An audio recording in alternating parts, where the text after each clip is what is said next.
Hey Pokemon Masters, so here I am with some more Pokecard Facts right at you guys. So, I'm sure many of you have heard of the term Shadowless. If you've been collecting Pokemon cards for a while, or have been getting into collecting that original base set here, you've probably heard the term. But, what's all the hype and what makes a card shadowless?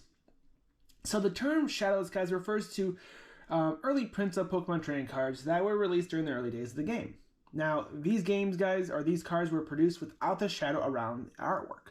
So we can kind of see here with these Weedle cards. So this wasn't necessarily a printing error, but more so it was, hey, we don't like how the cards look, let's change them up a little bit. And one of the changes was shadow, which is like an extra layer of ink on these cards.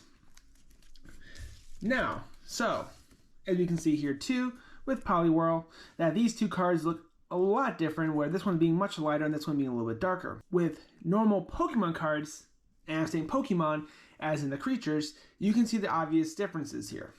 Same thing even with the Weedles.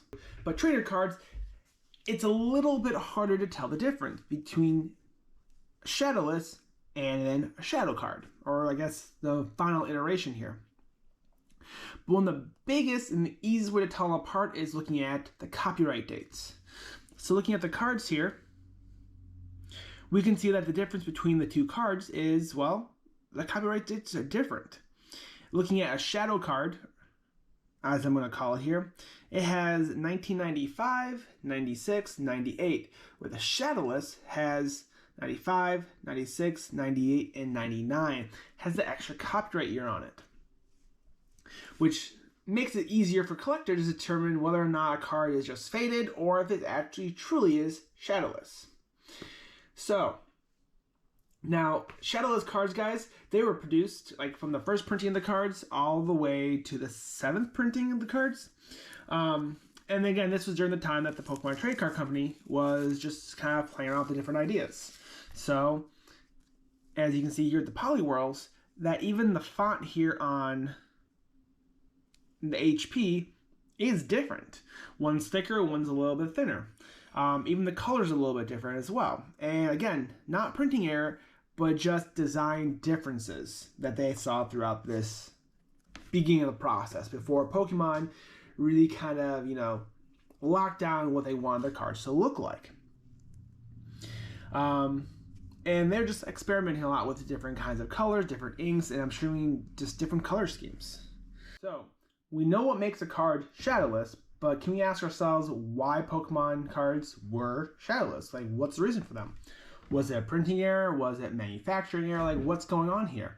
And the answer to that question is, it was experimentation by the Pokemon Company.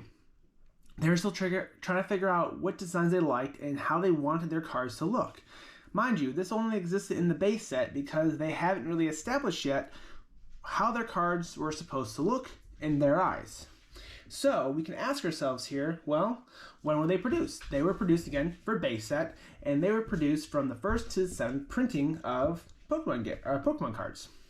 Obviously, Pokemon cards have changed again, and we lack this yellow border, and we had now the silver border with the newer cards. Now we can ask ourselves, hey, why do people seek these cards? Well, like I said, they're from the 1st to 7th printing. So these were the original cards, these are the older cards, harder to find, especially the 1st edition versions of the card, because you can find 1st edition shadowless.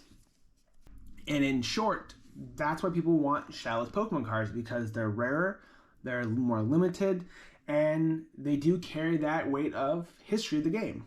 Because with the history of the game, guys, we can see how the Pokemon cards started to how they ended. And this is a really cool example of just the Pokemon card history. So I hope you guys liked this video, guys, explaining what shadowless Pokemon cards are. If you have any other topics you would like me to talk about, or you would like me to research for you guys, please let me know. More than happy to put a video, guys, together for you. If you want to hear more video or want to see more videos like this, you want to see more pack openings, more Pokecard facts, error cards, please make sure you like and subscribe, and then I'll see you guys in the next video.